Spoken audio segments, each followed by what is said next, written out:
Hello, EduMagicians. Welcome to the EduMagic podcast with your host, Dr. Sam Fessich. Dr. Sam is a professor of education, author of EduMagic, and a pumpkin spice latte fan. This podcast is designed for pre-service teachers. Remember, friends, teaching doesn't begin at graduation, but during that first class at 8 a.m. Let's get this party started. This podcast is a proud member of the Teach Better Podcast Network. Better today, better tomorrow, and the podcast to get you there. Explore more podcasts at www.teachbetterpodcastnetwork.com. Now let's get on to the episode. Hello, EduMagicians, and welcome back to another episode of the EduMagic podcast, the podcast that helps you become the teacher you are meant to be. So grab your coffee or tea or water or drink of choice, no judgment here, because today we're talking about something that might feel a little boring and tedious, but is one of the most magical tools that you have as a college student. And it's going to help you in all of your classes. It's actually looking at that course syllabus. Yeah, I know. You're going to get like 5 of these on the first day of class. So you just pop them in your folder, you download them, and that's that. But what we're going to talk about today is we're going to talk about the importance of not skimming that syllabus, tossing it in a folder, digital or otherwise, and never looking at it again. What I did today is I reached out to a few professor friends at Slippery Rock, and I asked them, hey, what is something that you wish students knew about your syllabus? And I got some great tips and strategies to help you tackle that syllabus. What's the purpose of it? What are some key things to look for, and how to use it in all of your classes? Because your syllabus isn't just a formality, like here's our syllabus and that's that. That's because we have to do it for the university. Well, yeah, we do. But the syllabus is also the key to helping you be successful in the class. It's going to give you information about expectations. It's going to give you information about contact information, office hours. Of course, you're going to have the schedule and assignments. You're going to have a breakdown of those assignments, if things are weighted or not. You're going to have a list of the grading breakdown and all of the policies that go along in the syllabus. So it's a really informative piece, and it can really impact how you do in a class. So I like to think of a syllabus as a contract. And my great friend and colleague, Amy Orville, does the same thing. She's like, this is a contract, but this is something that can help you out in your class. It's kind of like that relationship, that handshake that the professor has with the student. It's a promise telling you, hey, this is what we're going to be learning about in this class. And here are the outcomes. Here are things that you can take away from this class, if you're an ed major, for your future classroom. So let's go ahead and talk about what your syllabus is. And my great friend, Amy Orville, put this beautifully. She said the syllabus is like a contract. And when you sign a contract for your phone or your apartment or whatever, you just don't sign it just because, right? You actually read it. So you ask questions if something doesn't make sense. And that's exactly what we want you to do. If you're reading through that syllabus and you have a question about expectations, if you have questions about a specific course assignment or breakdown, that's the exact same thing. You're going to want to make sure you ask your professor any questions you have about the syllabus. And I know that might seem like, oh, I got to email them or talk to them after class. And that might seem a little, but you know what? It's helpful for you and for us. So we can help explain that better, or we can give examples, or we can help lay out those expectations. Or maybe if it's an assignment coming up, help to break it down for you so you understand what's expected and what you need to do for an assignment. It's not annoying at all. It's something that we can do to help you out. So you're going to also want to make sure that you look at the expectations of your syllabus.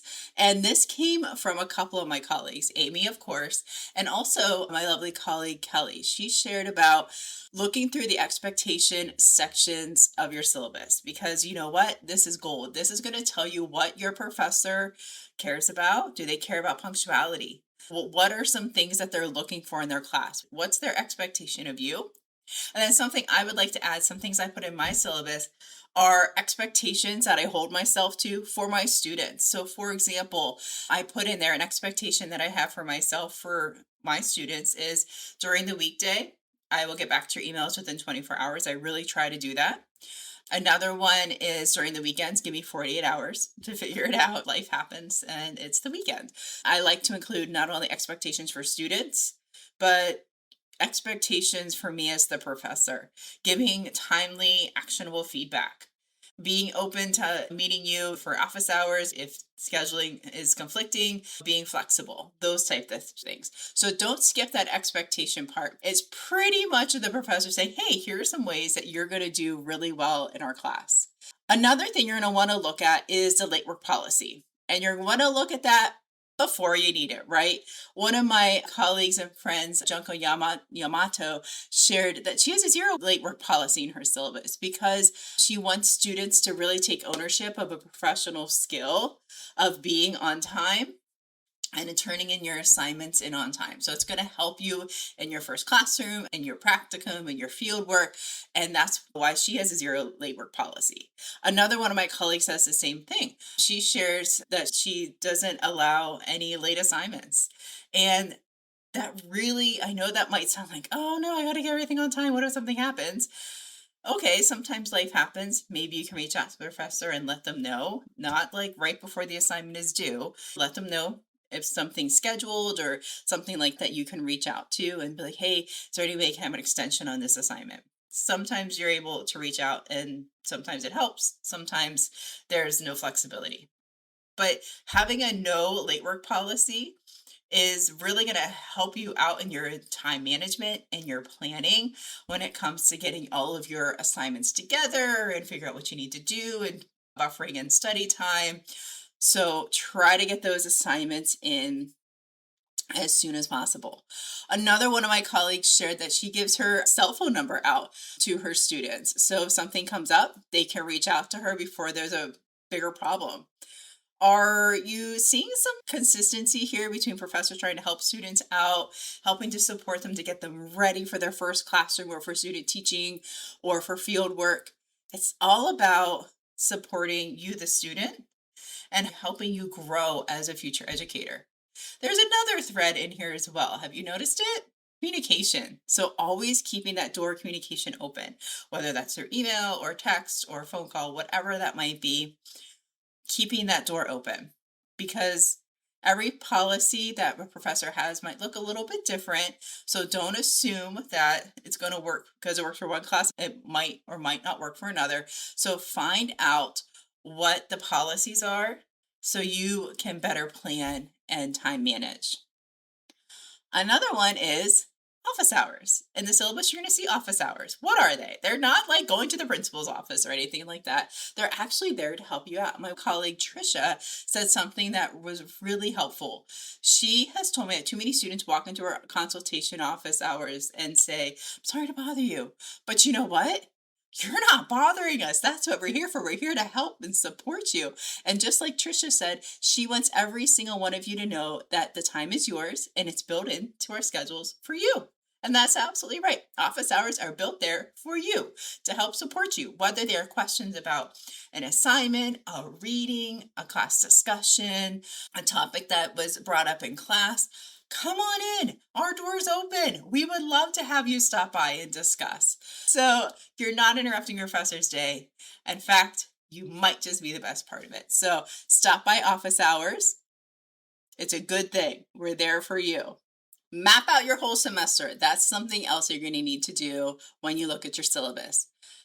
This next one was my favorite practical tip, and it came from my lovely friend and colleague, Dr. Jenna Copper, where she talks about getting organized from day one.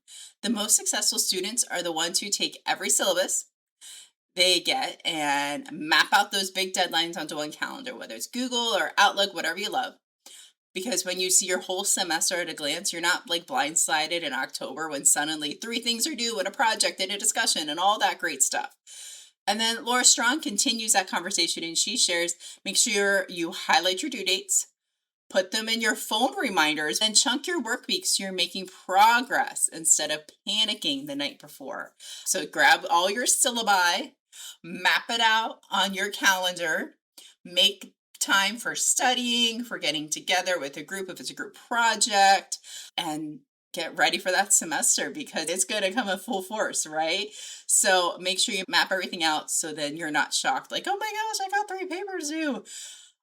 You can plan accordingly and you can do a little bit at a time. So you're not just at the end like, running it through ChatGPT, right? All right. Next, you're going to want to look at the fine print on AI. Now, every class syllabus might be a little different when it comes to their AI policy. And my friend Junko shared that syllabi need to be clear about what the AI use is and what AI use is not allowed in certain assignments. Now, you might see this in a rubric for specific assignments, whether AI is allowed, if it is, in what context, if it's not, and then what happens if you use AI. So don't assume the AI policy is the same across all your classes. Make sure you read it for every single syllabus, every single class, every semester. You're going to want to make sure you're not doing anything against the policy for that specific class. All right, here's your challenge. Before the semester starts, I want you to do 2 things. First, pull up one syllabus and read through the expectations. Look at the late work policy, look at the attendance policy, technology, AI, look at all those policies. This one's a little braver, this next one, are you ready? Walk into your professor's office hours during the first week of class, not because something's wrong, just to say hi, or ask a question, or share a goal. And let's see what happens. That is it for today's episode. We talked about what to look for in your syllabus and how to make it a really cool tool to help you throughout your semester. Remember, your syllabus is a contract, and you're going to ask questions if something doesn't make sense in the syllabus. You're going to read through those expectations section of the syllabus. You're going to map out your entire semester and look at different policies for each class.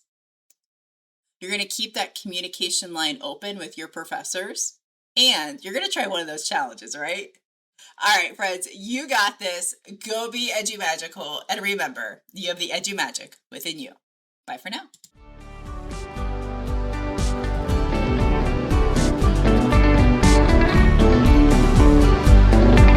And there you have it, EduMagicians. If you enjoyed this episode, please subscribe and share it with your friends.